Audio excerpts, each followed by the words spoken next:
Good morning, Grace. Kumusta na ang paghahanap ng mga otoridad sa nawawalang cyclone aircraft dyan sa Isabela Province, Grace?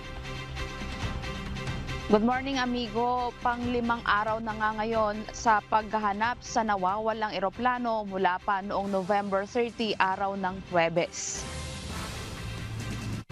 Ayon sa pamunuan ng Incident Management Team, sagabal pa rin sa mga nagsasagawa ng search and rescue operations ang pabago-bagong lagay ng panahon sa hindi pa rin matagpo ang cyclone plane sa lalawigan ng Isabela.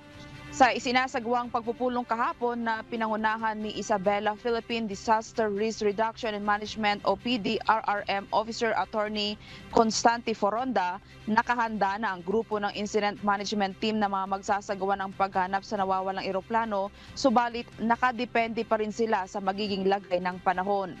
Pinaliwanag ni Joshua Hapinat, ang tagapagsalita ng Incident Management Team, na hindi basta-basta ang pagsasagawa ng search and rescue operation sa mga bulubunduking lugar sa lalawigan, lalo na kung hindi maganda ang lagay ng panahon. Ibinahagi nito na bagamat nakapagsagawa ng aerial search and ang grupo ng Incident Management Team o IMT, sakay ang dalawang helicopter ng Tactical Operations Group o TOG-2 sa mga lugar na posibleng kinaroroonan ng nawawalang eroplano, ay bigo pa rin ang mga rescuer na makita ang hinahanap na aircraft dahil na rin sa maulap na panahon. Gayunman, amigo, giniit ni Foronda na hindi pa rin sila titigil sa paghahanap hanggat hindi natatagpuan ang naturang eroplano.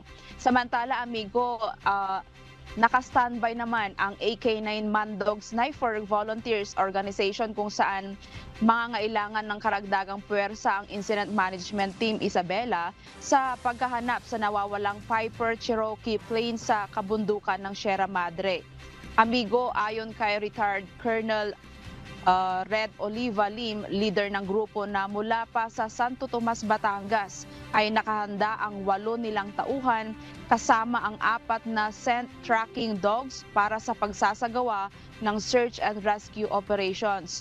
Maalala, amigo, na kabilang ang naturang grupo na binubuo ng mga kabataan sa mga tumulong sa paghahanap sa mga nung nakaraan nasas na plane. Amigo? Oh, Grace, at nakita naman natin sa mga pictures na pinapakita mo, marami namang mga naghahanap diyan sa nawawalang eroplano, Grace.